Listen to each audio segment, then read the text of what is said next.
Hello दोस्तों, नमस्कार।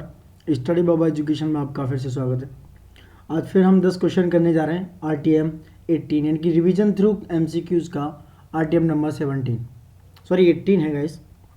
इससे पहले हम 160 क्वेश्चंस कर चुके हैं। तो now let's start without wasting our time, but please like and subscribe my channel. थोड़ा बड़ा ये लाइक एंड सब्सक्राइब कीजिए। तो देखते हैं, तो स्टार्ट करते हैं विदाउट वेस्टिंग अवर टाइम। तो क्वेश्चन नंबर है गाइस 161 क्वेश्चन है कि कंसिडर द फॉलोइंग स्टेटमेंट, यानी कि the speaker of assembly is elected by the assembly itself from among its members. यानी कि जो स्पीकर ऑफ असेंबली है वो इलेक्टेड किया जाता है जो मेंबर ऑफ पार्लियामेंट होते हैं, यानी कि जो असेंबली के उनमें से उनके बीच में से एक को चुना जाता है। Second is the speaker of assembly resign by writing to the deputy speaker. जो स्पीकर ऑफ असेंबली है वो क्या करेगा, अगर उसको रिजाइन करना है तो राइटिंग में क्या होगा, डिप्टी स्पीकर को रिजाइनेशन लेटर लिख के देगा तो वो रिजाइन कर सकता है। तो वो पूछ रहा है which statement is correct about both of those. तो guys first second both of on यानी 1 and 2 एंड नीदर 1 नीदर 2। तो गाइज बोथ ऑफ 2 यानी कि speaker of assembly is elected by the assembly itself, that is the right answer. And the speaker of assembly resign by writing the deputy speaker, यानी कि वो deputy speaker को resign करेगा अगर वो resignation देता है तो। दैट इज बोथ राइट, यानी कि both are right. Answer is guys C, answer is C, यानी कि ए और टू दोनों। नेक्स्ट क्वेश्चन है consider the following statement. First one is speaker of the legislative assembly shall vacate his office, यानी he और सी ceases to be a member of the assembly. यानी कि वो क्या है, स्पीकर ऑफ लेजिस्लेटिव असेंबली खाली करेगा सीट को कब, जब ही सी ceases to a member of assembly. ठीक है, whenever the legislative assembly is dissolve the speaker shall vacate his office immediately. यानी कि जो लेजिस्लेटिव असेंबली अगर डिजोल्व हो जाएगा तो क्या होगा, स्पीकर अपनी जो सीट है उसको इमीडिएटली क्या करेगा, खाली कर देगा। तो पूछ रहा है which statement is correct about both these. तो गाइस तो correct statement is A only, because देखो फर्स्ट ऑप्शन जो है क्या है कि usually speaker remains in office during the life of the assembly, not about the कि वो वैकेट कर देगा, नॉट अबाउट यानी कि लाइफ ऑफ द असेंबली, यानी कि he vacates his office early in any of the following cases. कुछ cases है, number 1 he ceases to be member of the assembly तो वो वैकेट कर सकता है। Next he resign by writing to the deputy speaker तो वो vacate कर सकता है। If he is removed by a resolution passed by a majority of all then member of the assembly तो वो क्या कर सकता है, वैकेट कर सकता है। बट रेजोल्यूशन कब पास होगा, resolution can be moved only after giving 40 days, यानी कि 14 डेज एडवांस नोटिस, 14 दिन का एडवांस नोटिस देना पड़ेगा। Second option is guys wrong, first is right है, सेकेंड रॉन्ग। सेकेंड में क्या है, because speaker hold office from the date of her election till immediately before the first meeting of the legislative assembly after the dissolution of the one to which she was elected and she is eligible for re election. वो eligible है किसके लिए, re election के लिए। On the dissolution of the legislative assembly although the speaker ceased to be a member of the house, she does not vacate her office. So that is right answer. Next question guys, with reference to production linked incentives, यानी कि PLI की बात हो रही है, यानी कि production linked incentive PLI schemes, consider the following statement. देखो first one, it was notified in 2020 as a part of the national manufacturing policy, यानी कि नोटिफाइड हुई 2020 में और ये मैन्युफैक्चरिंग पॉलिसी का पार्ट है। Second is it propose a financial incentive to boost domestic manufacturing, यानी कि ये क्या है, जो हमारे कंट्री के अंदर बनता है, जो डोमेस्टिक मैन्युफैक्चरर हैं उसके लिए बूस्ट करेगा। And attract large investment in the electronics value chain, और क्या करेगा, ये लार्ज इन्वेस्टमेंट अट्रैक्ट करेगा इलेक्ट्रॉनिक वैल्यू चेन के लिए। तो ये कह रहा है which statement is correct about this PLI production linked incentive schemes. I am explaining a little bit about that. It's make यानी कि to make India a manufacturing hub, the government had initially announced this PLI scheme and for mobile phones यानी कि digital, pharma products and medical equipment, notified on 1st April 2020 as a part of the national policy on electronics. That is the right answer. But B is the right answer guys. इसमें statement is correct about first not is correct. Because it proposes a financial incentive to boost domestic manufacturing, that is right. But in November 2020, the Union Cabinet gives approval to introduce production linked incentives scheme in 10 more sectors. not only the part of national manufacturing policy. 10 more sector for enhancing India's manufacturing capabilities and exports, यानी कि वो आत्मनिर्भर भारत जो हमने योजना चलाई है मोदी साहब ने, उसको इन्फ्लुएंस करने के लिए ये काम करेगी, वो जो भी 10 मोर सेक्टर्स के लिए, नॉट ओनली द मैन्युफैक्चरिंग. तो first is wrong, answer is second, यानी कि sorry guys, second 2 only is the right answer. Next question guys, consider the following statement with reference to commission for air quality management. That's talking about commission for air quality management, CAQM. देखो first one is it was form by an ordinance, यानी कि ये ordinance द्वारा form हुआ है इन अक्टूबर 2020, यानी कि अक्टूबर 2020 में. Second, commission for air quality management will supersede all, यानी कि वो सुपरसीड करेगा ऑल एग्जिस्टिंग बॉडी, जो भी एग्जिस्टेड बॉडी है पहले से, चाहे वो CPCB हो यानी कि सेंट्रल पॉल्यूशन कंट्रोल बोर्ड हो, सारी वो बॉडी का इंक्लूडेड है. Third one is only the NGT यानी कि national green tribunal and not civil courts is authorise to hear cases where the commission is involve. ये कह रहा है जो CAQM है या CAQM है यानी कि commission for and quality management जो है, इसका जो मतलब इसकी जो अपील होगी वो NGT सुनेगा, यानी कि नेशनल ग्रीन ट्रिब्यूनल में इसकी अपील सुनी जाएंगी, ना कि किसी सिविल कोर्ट में. ये ऑथराइज करेगा कोई भी केसेस हियर करने के लिए. तो पूछ रहा है which statement is correct about, यानी कि बोथ, यानी कि all three statement are correct about that commission for air quality management was form, that is all right. देखो ये NCR की यानी नेशनल कैपिटल रीजन में एक क्या हुआ है, एडजॉइनिंग एरिया ऑर्डिनेंस 2020 पास किया गया है.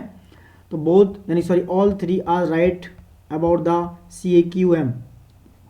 देखो थोड़ा एक्सप्लेन करते हैं.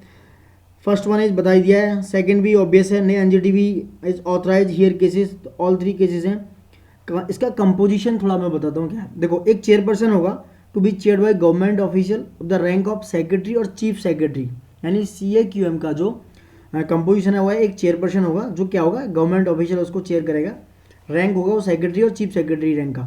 ये परमानेंट बॉडी होगी and will have ever 20 members, उसमें 20 मेंबर्स होंगे.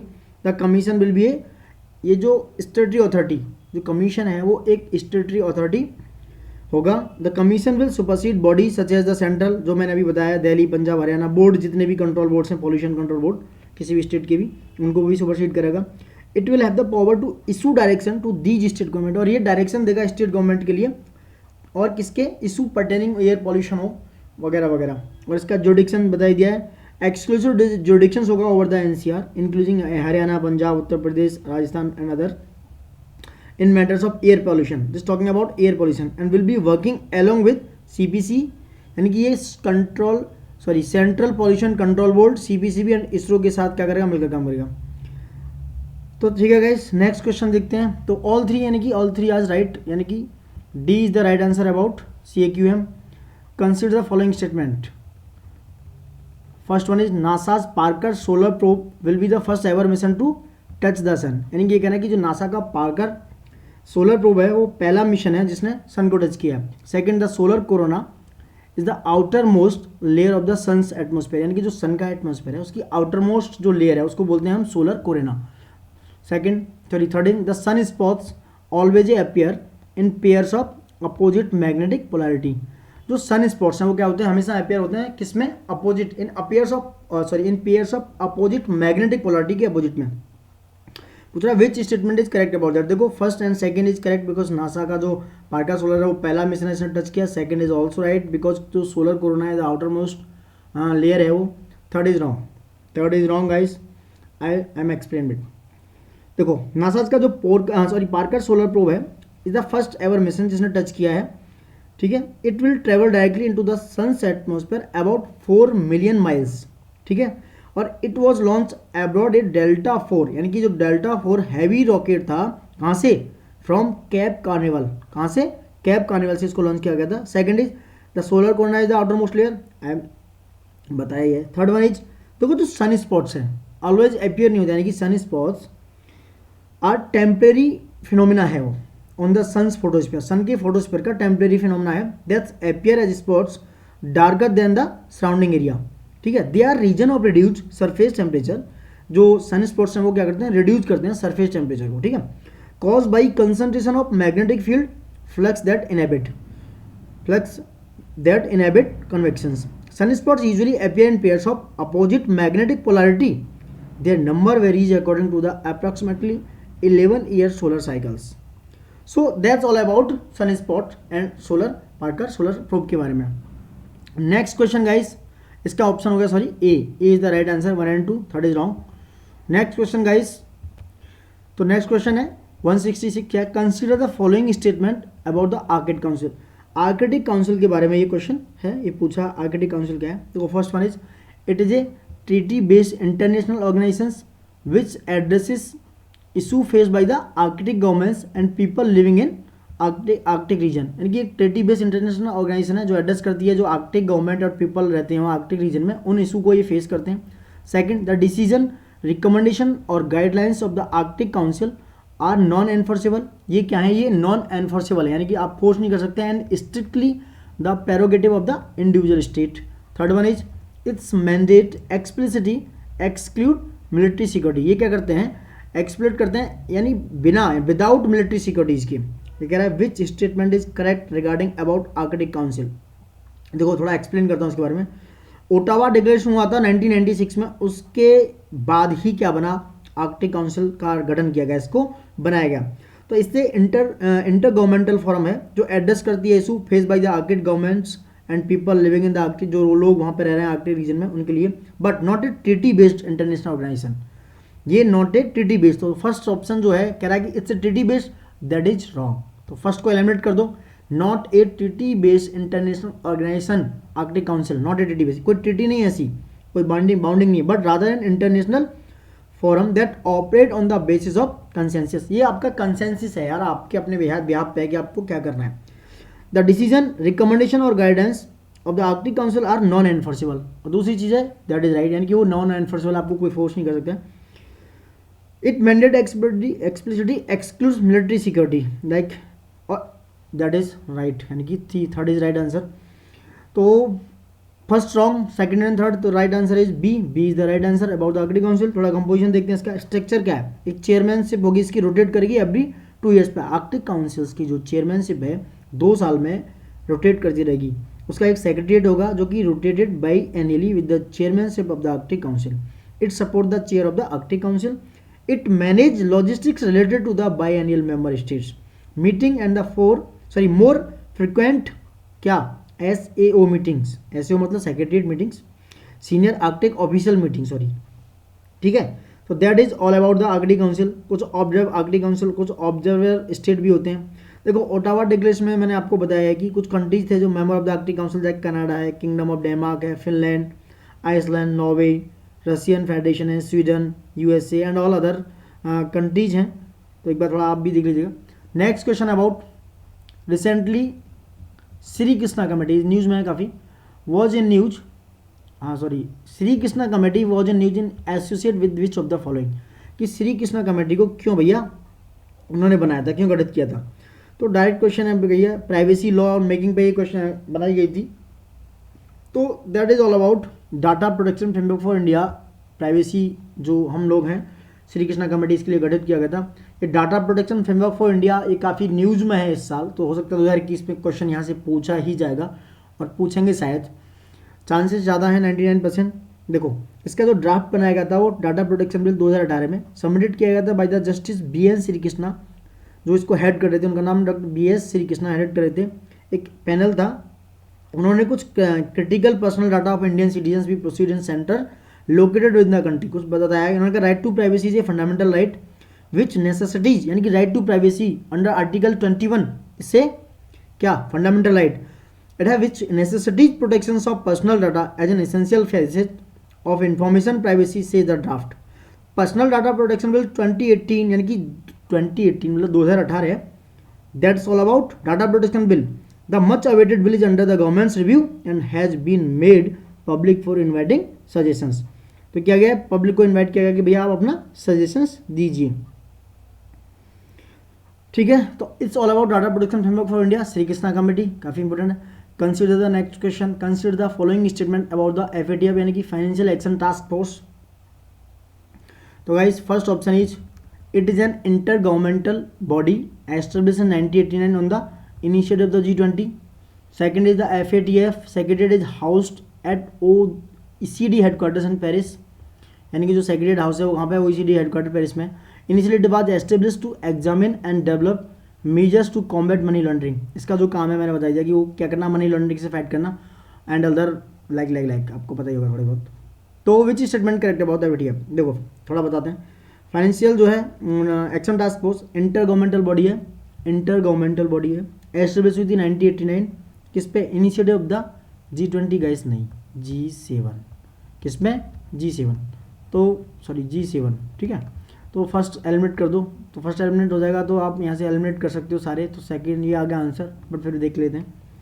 पॉलिसी मेकिंग बॉडी है, इसका इनिशियल रोल है कि ये establish examine develop measure to combat money laundering है. अक्टूबर 2001 में FATF expanded its mandate to incorporate affairs combat terrorist financing, जो टेररिस्ट फाइनेंसिंग होगी, एडिशन टू मनी लॉन्ड्रिंग, ये सब ऐड हो गया. अप्रैल 2012 में कुछ ऐड किया गया, like financing, counter the financing of proliferations of weapons of mass destruction, बहुत सारी चीज़ों को ऐड किया गया. तो दैट इज सेकेंड और थर्ड इज राइट आंसर. तो सी इज राइट आंसर है all about FATF. Next 160, consider the following statement about the species board, यानी कि स्पीसीज बोर्ड के बारे में है. First one is it is a body under the ministry of agriculture and farmers welfare, यानी कि एक बॉडी है किसके? Ministry of agriculture and farmers welfare के अंडर में. सेकंड इज है it is an autonomous body responsible for the promotion of the 275 scheduled species and the development of small and large cardamom. ये कह रहा है कि ये 275 शेड्यूल्ड स्पीसीज हैं जो कि डेवलपमेंट क्या है? स्मॉल एंड लार्ज कार्डामोम में. तो विच statement is correct about those? तो गाइस दोनों गलत हैं, बोथ, यानी कि D is the right answer about that. देखो स्पीसीज बोर्ड के बारे में बताता हूँ. इससे board under the ministry of commerce and industry, किसके अंडर में? तो पहला गलत होगा, मिनिस्ट्री ऑफ कॉमर्स की बात हो रही है, कॉमर्स एंड इंडस्ट्री के अंडर है ये स्पीसीज बोर्ड. इंपॉर्टेंट क्वेश्चन है, देख सकते हैं आप. And constituted in 1987 under the species board act 1986 by merging the cardamom board and the spices export promotion council. Species नहीं है गाइस, स्पाइसेस है, इस मसाले की बात हो रही है. स्पाइसेस एंड द कार्डामम होता है, मतलब हिंदी में क्या बोलते हैं? कार्डामम मतलब कार्डामम इलायची, सॉरी गाइस इलायची. तो उसके बारे में ये, तो इसको 1986 में मर्ज किया गया cardamom board and spices export promotional council के साथ, ठीक है. तो spices board is one of the 5 commodity board functioning under the commerce ministry के अंदर ये काम करता है. तो बोथ, यानी कि neither 1 not 2. Answer is D guys. तो डी इसका आंसर है guys. Let's see next question, last of the. तो डी इज द राइट, यानी कि D neither 1 neither not 2. The terms black list and grey list sometime mention in news recently are associate which of the following, यानी कि जो black list and grey list है वो किसके लिए है? कैसे अभी मैंने बताया था आपको, FATF यानी कि फाइनेंशियल एक्शन टास्क फोर्स किसी भी कंट्री को ग्रे और ब्लैक लिस्ट में क्या कर सकता है? मेंशन कर सकता है. बिकॉज FATF क्या है, मैंने अभी बताया FATF के बारे में कि ये एस्टेब्लिश हुआ था 1989 में during the G7 summit by the minister of the member of जुडिक्शंस.